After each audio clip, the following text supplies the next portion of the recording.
Won't you share with a friend or two? Good morning. Good morning to you. You. Good morning. Good morning. Good morning to you. You. Good morning. Good morning to you and many more. Good morning, good morning, good morning, and welcome, welcome, welcome to Daring Dialogues Black Table Talk. I am your host today, Shantae Charles, and I hope that you're having a great and wonderful day. I want to start off with a couple of affirmations. This is coming from the affirmation deck, Words That Work by Melinda Williams. And I just want to show you what the deck looks like, the container. So in case you are interested in picking them up, I believe these are available wherever products and goods are sold. I picked these up off of a Hallmark website. 3 affirmations for today. You can say them with me. I am happy.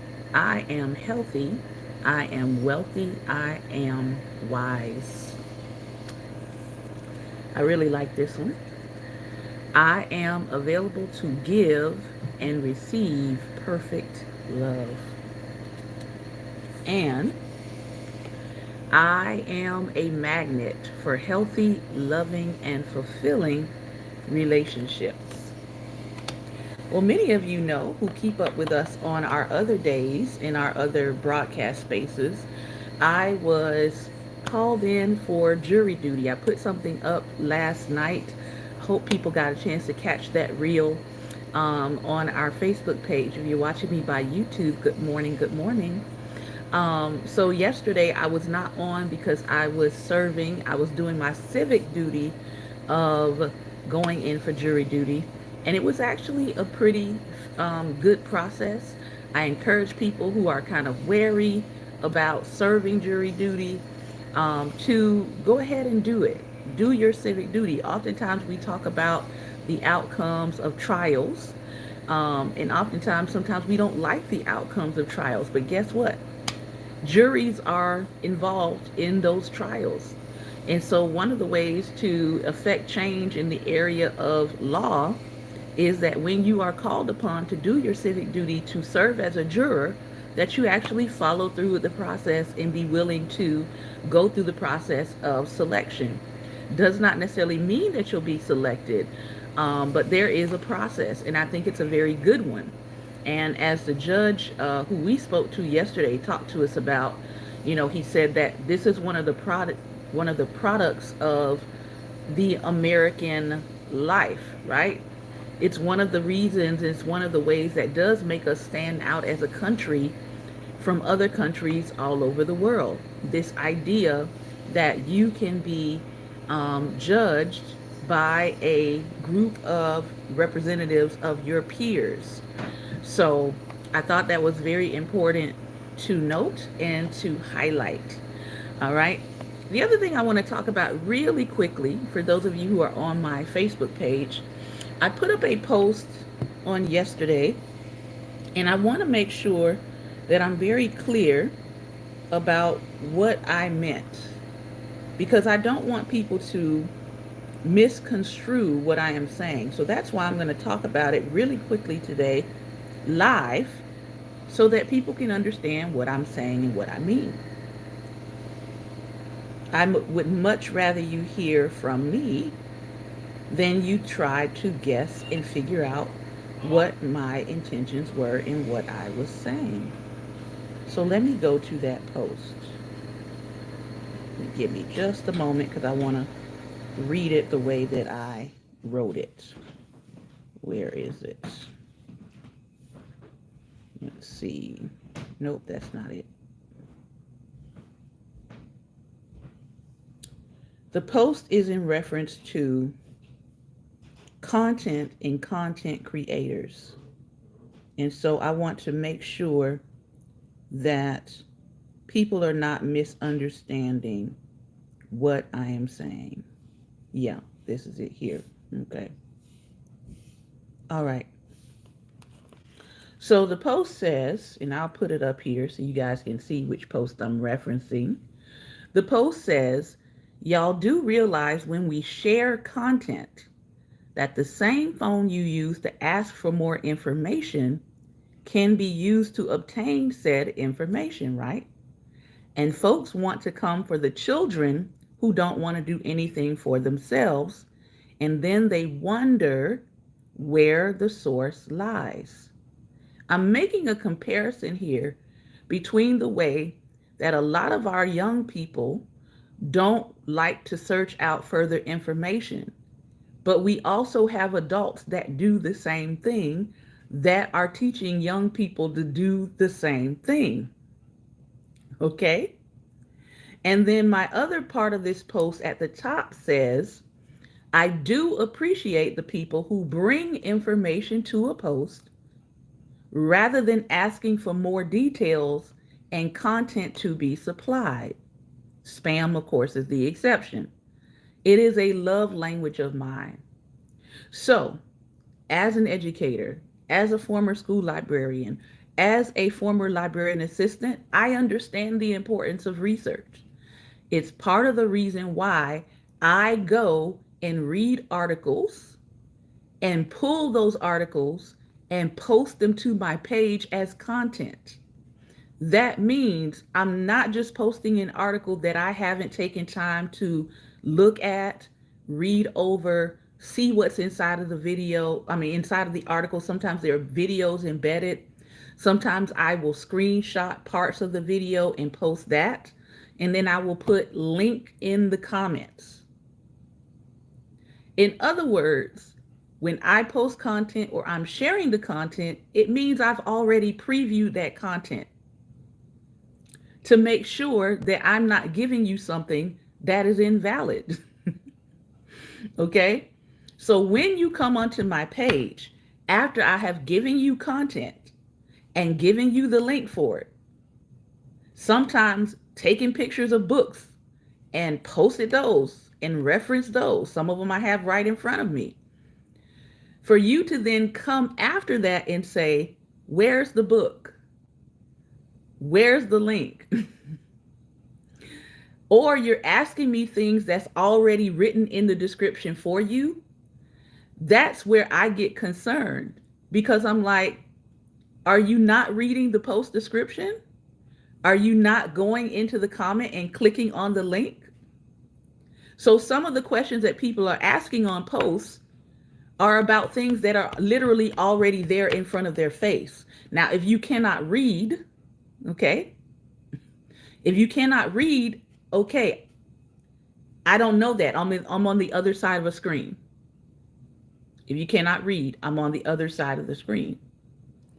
But I'm not talking about making you a scholar, or you have to be a scholar to understand what I'm posting.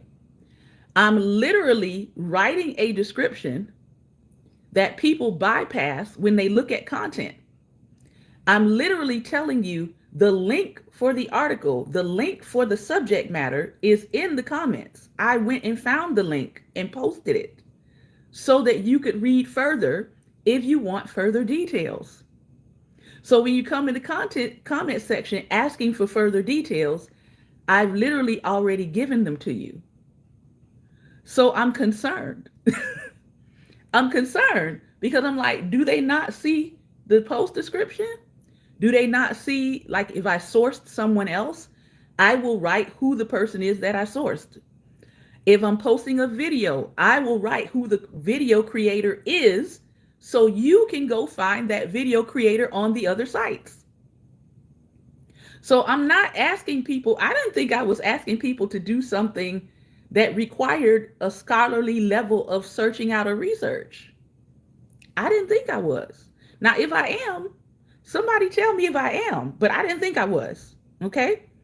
Let me give you another example, okay? I'm gonna show you a post, and I'm not even at the subject I wanted to talk about today. I'm going to show you a post. Okay, here's one. All right. This is a post on the page. I've given you the article link. It says 50 cents needs a Terry. If you know, you know.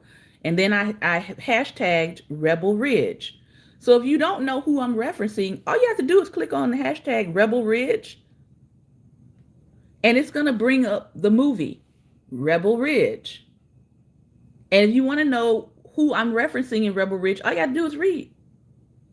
Just read it. Okay? And then, so it says 50 cents needs a Terry. And then here's the article. 50 Cent's real estate empire in downtown Shreveport for just 2.5 million has some locals upset. So if you want to understand what is 50 Cent doing in Shreveport, Louisiana, that's changing the economy, that's bringing jobs there, you may not necessarily like him as a person. You may think that he's petty online. You might not like his music as a rapper. But what he's doing business-wise is something that you probably should take note of, because he is planning to transform the Louisiana downtown area with his business ventures into movies. And he's in the article talking about why he chose Shreveport, Louisiana to do that. Okay? So if somebody gets on this post and starts talking about 50 cents in his music, that tells me they have not read the article. I mean, I'm not trying to be funny, but I'm just like, I've literally given you the source. I've given you the source. So here's another one. Let's see. Okay, here's another one. Perimenopause. Okay. I wrote helpful tips. Give yourself grace. Educate yourself. Take care of your mineral health. But I didn't stop there. I literally posted the books. Some of them I have. I literally posted the books where you can actually go look up the book title and purchase the book. I don't do sales links because they're not paying me to post their sales links. But I am giving you what books you can go check out that are out new that actually expand the conversation about understanding menopause and perimenopause. And then I give you some images of things that you can go and get to help you to relieve some of your symptoms with perimenopause. Now, I don't know. Am I supposed to give more information than this? Because if I am, then somebody needs to start paying me.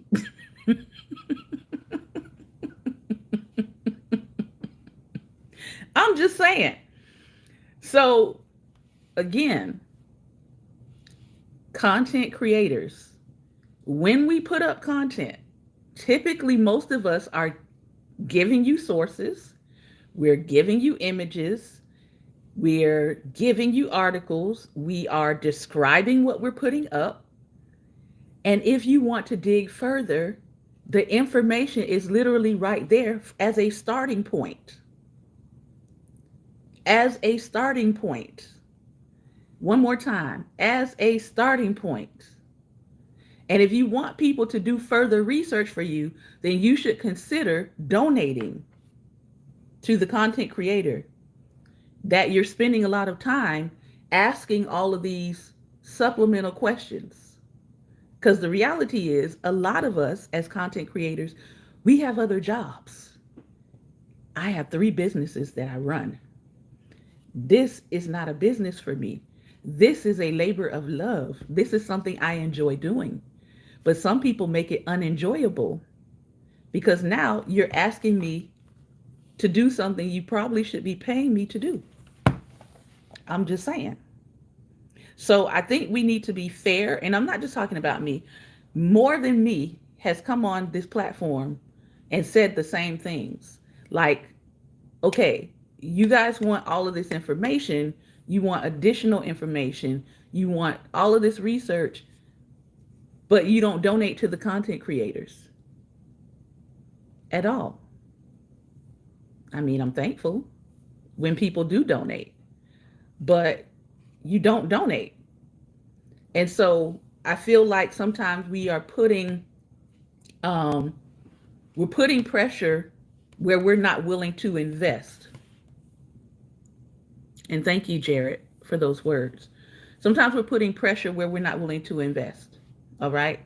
That's all. I hope I cleared that up. I'm not saying you have to be a research specialist, but I am saying when we do put content up, when we do provide you content, it's okay to look at the content, to click on the links, to read into it, to pull the subject and search it out on Google. Now, someone said that Google isn't always accurate, and that's true.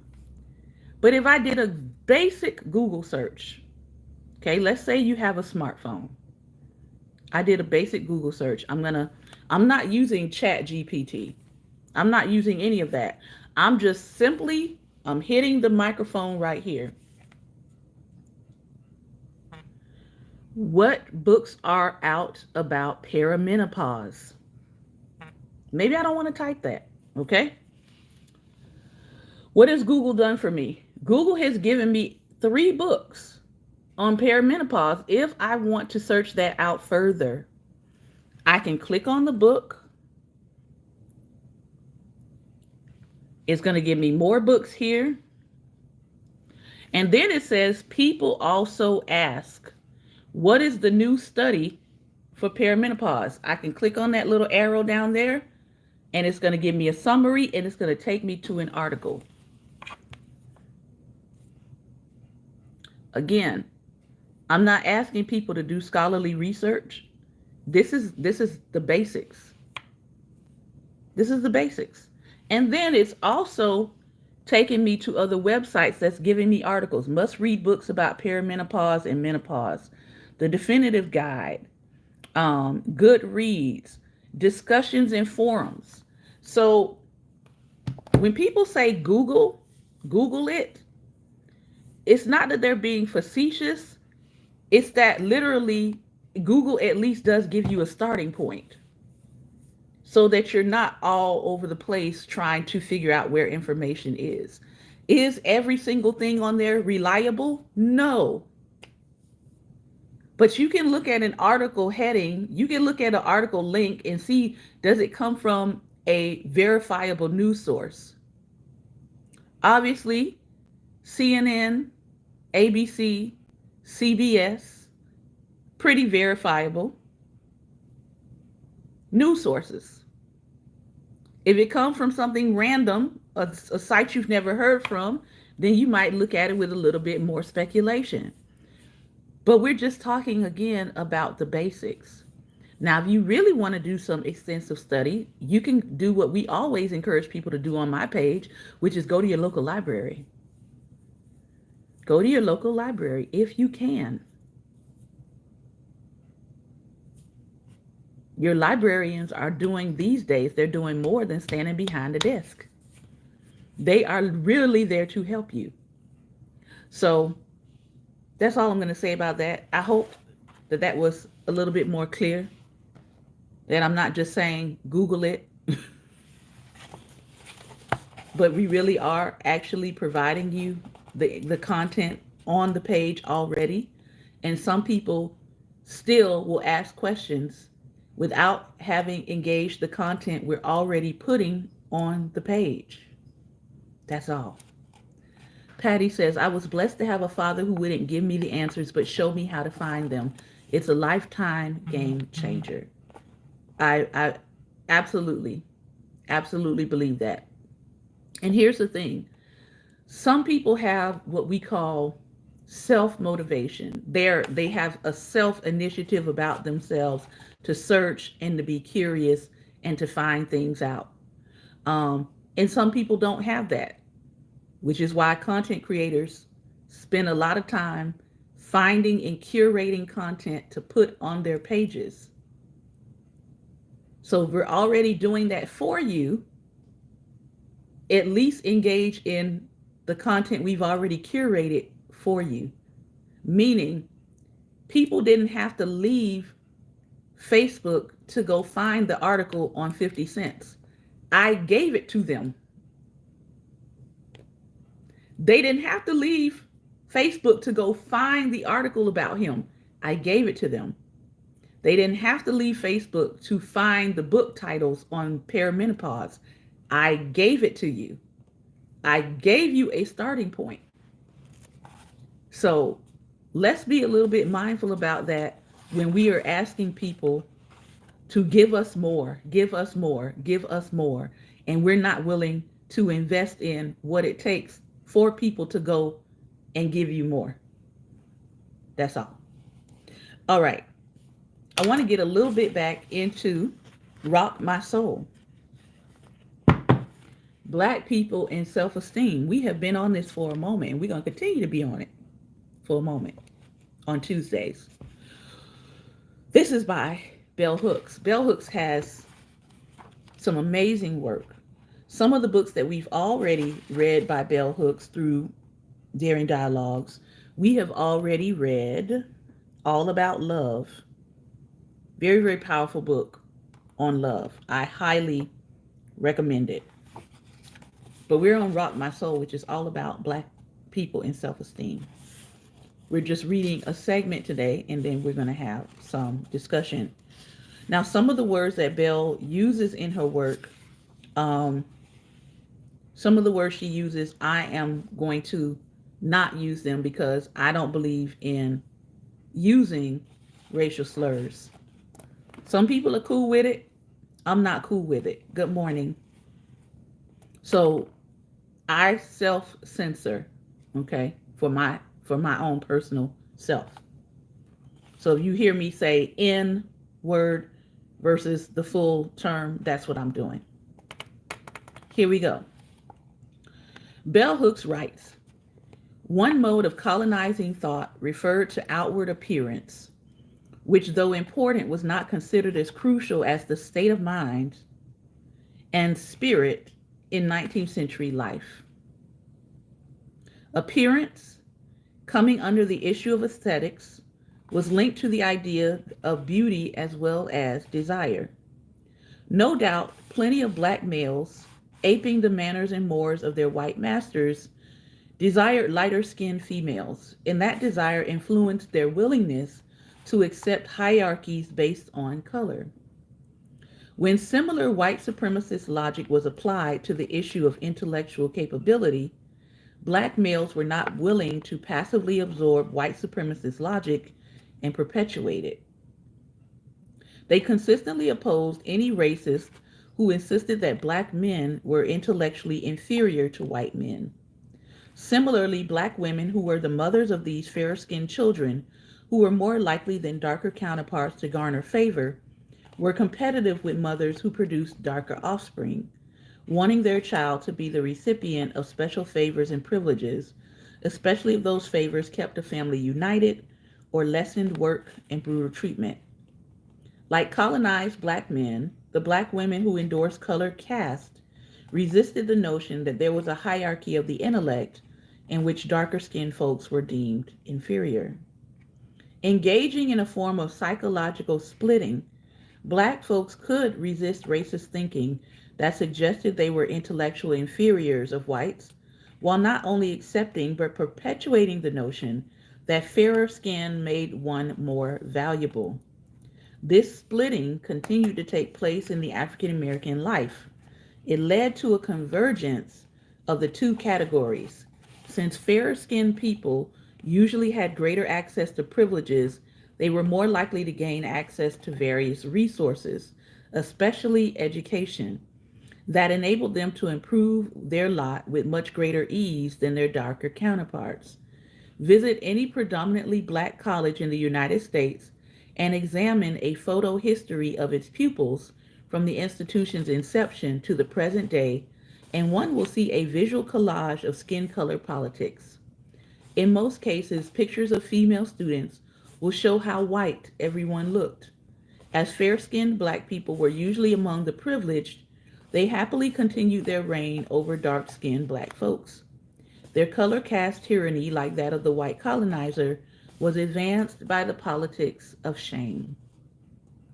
Racial apartheid has shaped and continues to shape the intimate lives of citizens in the United States. Most black people spend their personal social time primarily with other black people. The same is true for whites and other non black groups. Within all of these groups, some form of color caste system exists. For example, whites valuing blonde haired, blue eyed people more, seeing them as the epitome of beauty, or different Asian groups overvaluing fair skin. Tragically, in the midst of state legitimized racial apartheid in predominantly black communities everywhere, the intimate terrorism of the color caste is enacted. Children are its most vulnerable victims.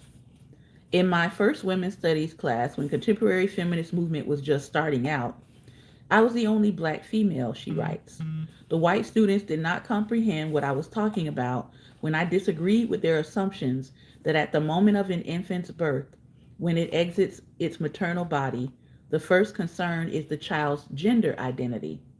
I shared with them that in Black American life, when a newborn is emerging from the body, what is first noticed about that newborn is its skin color.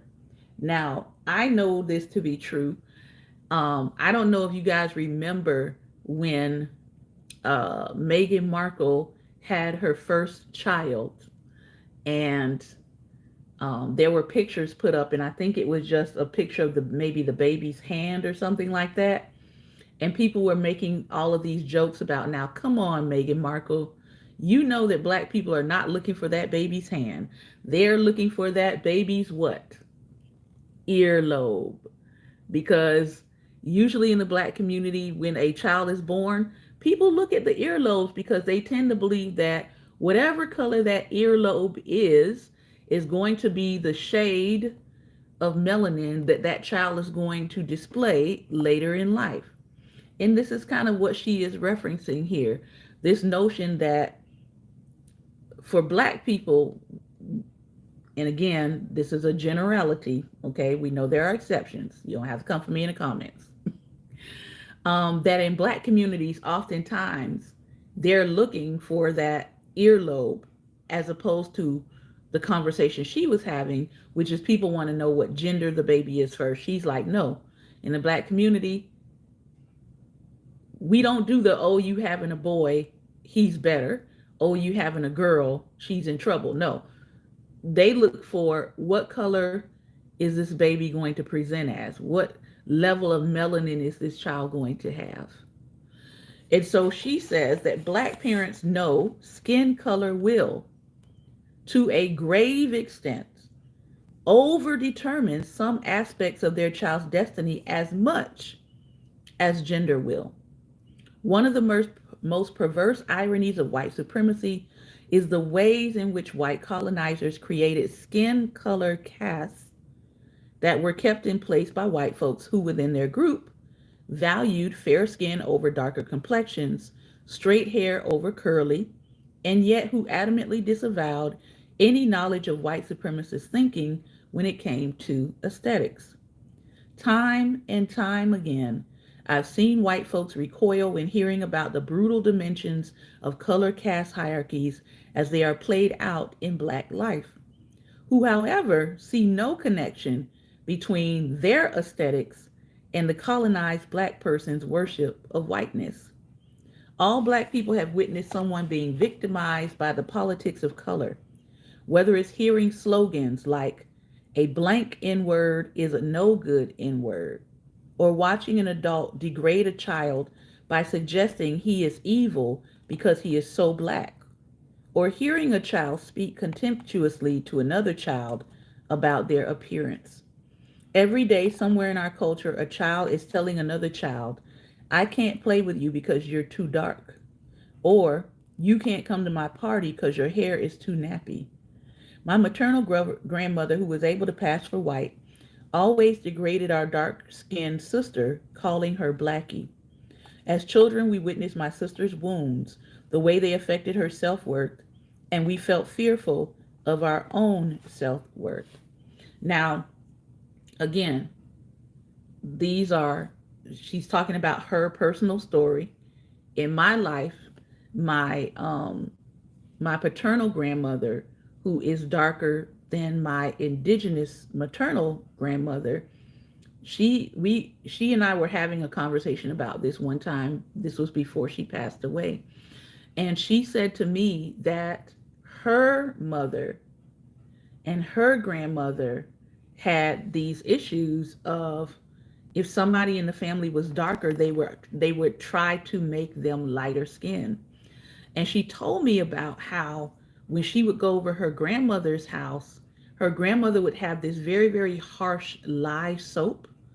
And some of you probably, if you're older, you probably are familiar with lye soap. But lye soap is very hard, it's very abrasive, and very damaging to the skin. Well, when they would come over her house, she told me the grandmother would make them wash and wash and wash and scrub their skin with lye soap in the hopes that they would turn lighter. So I know even from my own grandmother, my own personal history, that yes, this was a reality for a lot of people. Um, they had this stigma. There was this stigma that if you're darker skinned, you're not going to be treated as well. And my grandmother was like, I was always made aware of that every time. She was like, I didn't want to go to her house because that was the first thing she would have us doing when we went over there, was scrubbing our skin to make it lighter. Like, who does that? But this is what was going on back then. The writer says, I shall never forget the ebullient feelings that surfaced in our household when militant anti-racist Black Power movement offered us a liberatory counter narrative by celebrating the beauty of Blackness and not shunning it. This call for self-acceptance laid the foundation for a psychological revolution by emphasizing the importance of self-acceptance. At the time, in our family of two parents, seven siblings, six girls and one boy, all different shades and hair textures, we had been taught by our mother to repudiate skin color politics. However, it had always encroached upon us in the public world, on playgrounds, at school, where lighter children were favored over darker skinned children. We celebrated the Black is Beautiful moment as it broke down the artificial barriers skin color hierarchy had wedged between us, even as we resisted it. Celebrating Blackness, we could be together as equals, and Black could be beautiful in all its shades and hues. Sadly, the focus on ending color caste hierarchies and uplifting Black self-esteem did not last. Many of the radical Black male leaders who publicly pushed these ideas privately continued to choose their partners using the standards set by the color caste system. Black exploitation films sent the cultural reminder via the women chosen by Black male heroes that if you are light, you are all right. If you are brown, you could stick around. If you are Black, get back. Following the spirit of Black power, Malcolm X chose a dark-skinned Black woman to be his wife, and for a short time, Black males were inspired by his example. Yet Malcolm's choice was seen by many Black males as more of a symbolic gesture than a true indication that he had completely decolonized his mind and given up on an aesthetics of desire informed by racism and white supremacy. The fact that militant Black men who critiqued and resisted racism, who were willing to give their lives to the cause, seemed unable to let go of allegiance to color casting when it came to the issue of relationship and partnership, sent the message that ultimately Black folks were psychologically still the victims of white supremacy. Writing about the impact of color caste politics in 1968, Black psychiatrist Greer and Cobb simply explained its impact on Black females, offering no way out. They write, the Negro woman's black face, African features, and kinky hair are physical attributes which place her far from the American label of beauty and make her, with reference to the American ideal, ugly. When the feeling of ugliness is reinforced by the rejection of family and society, the growing girl develops a feeling not only of being undesirable but unwanted, but also being mutilated, of having been fashioned by nature in an ill-favored manner. The black woman's feeling, both physical and psychological, are strengthened by her experiences, and she is guarded from self depreciation only by an enfeebled narcissism. Aren't you glad? I am, that black women have taken control of this narrative. I'm very thankful. So when you see a black woman in her blackness, expressing her uniqueness, loving on herself, choosing to be in her skin without alteration, without bleaching, you're seeing the evolution of breaking free from this particular mindset that has sat in our community for generations. These two women who wrote these studies were revered in the late 60s. They handed down the mental health verdict, and many black and white folks accepted their findings as gospel. Their work did not include any focus on oppositional consciousness or thinking. They did not look at cases where black females of all color had resisted white supremacist thinking and offer strategies for positive mental health. They were fascinated by the problem. No one really examined the link between patriarchal patterns of desire and the re-inscripting of white supremacist thinking back into black life. Without challenging and changing in a fundamental way attitudes toward beauty in the consciousness of black folks that have been shaped by white supremacist thinking, no freedom gained by civil rights would free a colonized mind. You had to decolonize. Despite civil rights and the gains of militant anti-racist struggle, true freedom would not be possible until the minds and imaginations of black folks were decolonized. Essentially, this process could not happen without a focus on mental health and without a psychology of resistance. That psychology at the time was not in place, even though black psychiatrists and psychologists contributed to the liberation struggle by describing the ways the self-esteem of black folks was being damaged by racism. They did not lead the way to freedom by offering mental health strategies aimed at decolonization. These days, we have much more and many more people in the mental health field that are doing that. They did not remind black folks at the time that efforts to decolonize their minds would be an even longer, even more protracted struggle, requiring critical vigilance than the fight for civil rights. This critical vigilance was particularly needed in regard to the way attitudes about the black body and beauty were so fundamentally being shaped by white supremacist thinking. Progressive black folks created an amazing body of work during the late 60s and early 70s on the issues of race and racism. Yet, that work barely addressed the issue of self-esteem and the prolonged psychological trauma inflicted by shaming about skin color and the body. In part, these areas were ignored much because of progressive writing done by black men during this period. And even though black men were victimized by color caste hierarchies, it was possible for dark-skinned black men to transcend the limitations of color in ways that were not in place for black females. Ultimately, sexist thinking about the body meant that everyone placed more value on female appearance than on the appearance of males. Since black women, like all women in this culture, were primary parental caretakers, black males could easily remain unconscious of the impact of color cast on children. They could notice color, but still deny that it was important.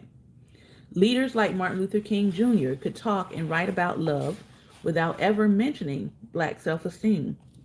Malcolm X was a heroic figure to so many young black folks during his lifetime precisely because he addressed the issue of self-esteem. Overall, however, black male political leaders were struggling to challenge job discrimination and the criminalization of black manhood issues that they saw as hard, and the color caste system was viewed as a soft issue, therefore not rising to the importance of the other issues.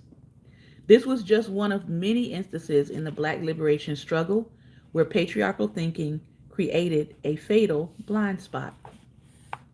Many Black folks remain psychologically stuck in internalized shame about skin color, hair texture, and the overall Black body, unable to acquire the necessary self regard in developing healthy self esteem. Although the color caste system was not eliminated collectively by Black folks, it was challenged on an individual level. Shame about the Black body did not necessarily keep some folks from succeeding in their careers. Often, brutal shaming was the catalyst for Black people deemed inferior or bad because of their skin color to work hard, to excel, to prove their goodness and worth. The underlying low self esteem about the body easily remained constant and invariably became the catalyst for self sabotage for some. Low self esteem rooted in negative perceptions of Blackness was reinforced by mass media, especially television. Black folks who appeared on our screens were either chosen because they embodied racist stereotypes, images of Black servants, or because they reflected a beauty informed by color caste, i.e., Dorothy Dandridge set the standard. The beautiful, good Black women who appeared on our television screens were always light-skinned females with straight hair. The ugly Black female was either a faithful servant or a villain. The television movie introducing Dorothy Dandridge created a fictive world where all the Black villains were dark-skinned and all the good people were fair-skinned or white. When television screens had only rare images of Black folks, Black people were more critically vigilant about these representations. Even when Blackness was represented positively, as it was in early Black television shows like Julia, which focused on the life of a Black nurse, the beauty standard was a reflection of white aesthetics. When Black folks made the first films featuring all Black casts, they relied on the familiar color-based stereotypes and standards when it came to the casting of female characters. This pattern has continued. One has only to look at Lee Daniels' movie The Deliverance to see that some of these types are still being casted. This pattern has continued. Films made today by filmmakers of all races, and particularly those by Black filmmakers, continue to reinforce white supremacist aesthetics. The Black female body is the site where this supremacist thinking about beauty and Blackness is reinscribed again and again. Dark-skinned Black males, though often portrayed stereotypically, play a number of roles now in mass media. They are not always and only villains. They are not always and only depicted as ugly or less than desirable. Yet whether the images are those of Black girls or Black women, the color class cast is still in place and dictates the standards. The contemporary movie Soul Food depicts images of three Black sisters, all of whom are fair-skinned with straight hair, all of whom are portrayed as desirable. Their Black male counterparts are different colors. One is dark, one is light, one is brown skin. But they are all depicted as desirable. The only darker-skinned Black female character is the obese, brown-skinned mama. She is not portrayed as desirable. These racist, sexist stereotypes are all pervasive. They set the standards in all mass media. Yet scholars and writers who work on the subject of race have not created a progressive body of work that examines fully the connection between shaming the Black body and low self-esteem. It continues to be the case that the most brutal stigma of color affects females more than males. Rock My Soul, Black People and Self-Esteem by Bell Hooks. And when did she write this? Let me go to when she wrote this. She wrote this in 2003. We are 21 years later, and she is still not wrong. We still have work to do when it comes to the stereotypes and the color casts and the hierarchies that we put on color and the hierarchy that we put on certain body types. And like she said, whether that's in real life or whether that is in entertainment and film, you still see these hierarchies that happen in casting. All right. If you would like to come on and talk a little bit about this subject matter or the other subject matter we talked about earlier, feel free, if you are on Black Table Talk on our Facebook page, feel free to click on the double person and I will bring you on. We've got about 15 minutes to have some talk. I'm going to go to the comment section on YouTube and see if I have any comments here. Basketball, thank you for your commenting. Thank you.